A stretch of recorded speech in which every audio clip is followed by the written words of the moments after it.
Welcome to the Restricted Handling Daily Intel Brief. This is what's been going on in Iran and the Middle East in the past 24 hours. The past 24 hours have seen another tense chapter in U.S. Iran relations, with the fragile ceasefire again under strain.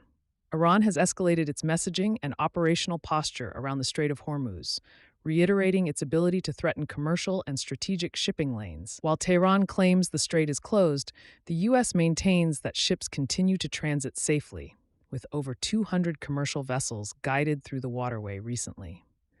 These movements are part of Washington's effort to demonstrate operational control and ensure global energy flows remain uninterrupted, even as Iran continues to press for leverage in ongoing negotiations. Diplomatic engagement continues in parallel with the military activity.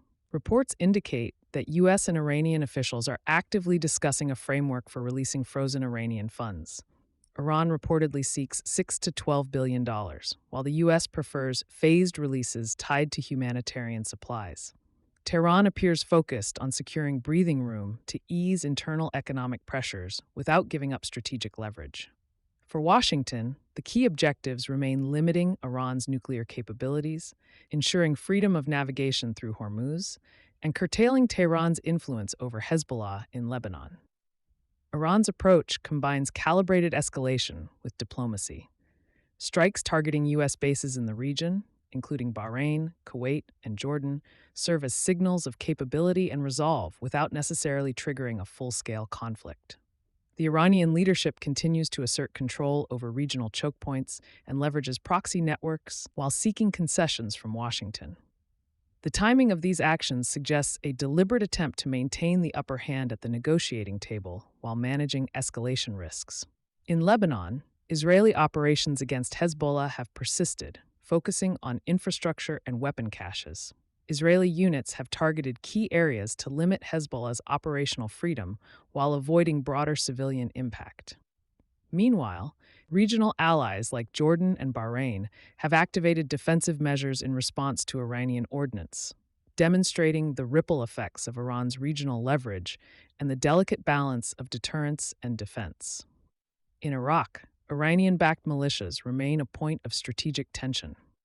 Kataib al-Imam Ali submitted personnel and equipment data to federal authorities, signaling partial compliance with integration efforts. But analysts caution that underlying networks and allegiances to Tehran remain intact. This highlights the ongoing challenge of ensuring that integration efforts reduce rather than reinforce Iranian influence within Iraqi state security structures.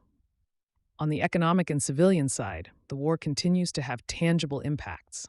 Recent U.S. strikes have affected water infrastructure in southern Iran, temporarily cutting service to thousands of residents during extreme heat. Enforcement of the U.S. blockade on Iranian ports has also led to the disabling of vessels, including one tanker carrying Indian crew members, resulting in casualties. Energy markets are sensitive to these developments, with oil prices remaining elevated, and U.S. inflation concerns continuing to rise due to energy cost pressures.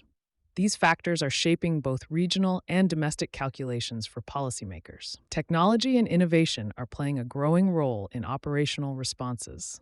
The U.S. Navy's use of unmanned surface vessels to rescue personnel after the downed Apache helicopter demonstrates how autonomous systems are increasingly integrated into crisis response. These platforms reduce the exposure of human operators while enabling rapid and flexible operational actions in contested areas, signaling a shift toward distributed and technologically enhanced maritime capabilities. The strategic calculus for the U.S. administration remains complex.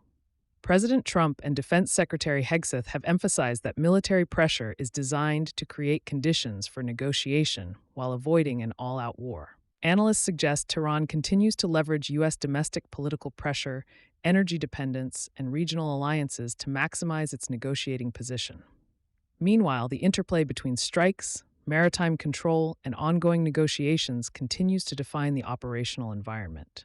Proxy networks, regional alliances, and the economic pressures generated by the blockade all remain central to Iran's strategy. In Lebanon, Hezbollah continues to serve as Tehran's operational arm, while Iran's maritime and overland influence in Iraq and Yemen reinforce its regional posture. U.S. efforts to counter these levers focus on controlling key infrastructure, enabling safe passage through Hormuz, and maintaining diplomatic channels in parallel with military readiness. Looking ahead, the key points to watch include developments around the Strait of Hormuz, the status of frozen Iranian funds, regional proxy engagement, and the continued integration of autonomous systems in crisis response. The combination of military, diplomatic, and economic pressure is creating a multi-layered strategic chessboard with the potential for miscalculations to quickly escalate tensions across the Gulf, Levant, and beyond. This is a rapidly evolving situation where energy security, regional stability, and U.S. domestic considerations are tightly linked. Each new movement by Tehran or Washington affects the delicate balance of diplomacy, deterrence, and operational risk. The coming hours and days will be crucial in determining whether negotiation can gain traction or whether the conflict will edge closer to broader escalation. Thanks for listening. If you value clear, consistent analysis, leaving a review or a comment helps others discover the show. We also publish a daily intel brief on Substack, restrictedhandling.substack.com, offering deeper coverage on Russia, China, Iran, the Middle East, and the DPRK. Appreciate your time. Have a great day.